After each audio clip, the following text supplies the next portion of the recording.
Hello friends, welcome to my channel Made About Construction. My name is Devak Varshani, and in this video I am going to tell you about what is ribbon, how to hide ribbon and how to unhide ribbon.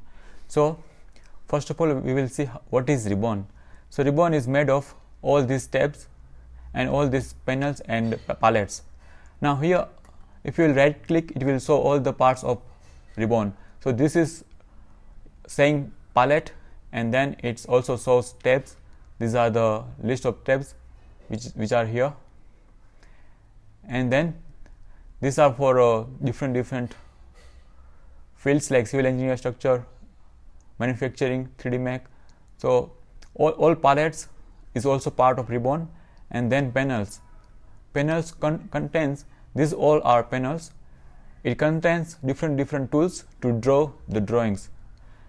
And now we will see how we can hide ribbon.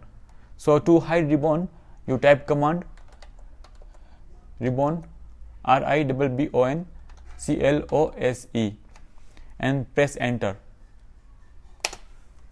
So you can see the difference. All the tabs and panels and palettes have been hid. Now we will see how to unhide ribbon. To unhide, you just type command RIBBON and press enter. So this is how you can hide and unhide ribbon.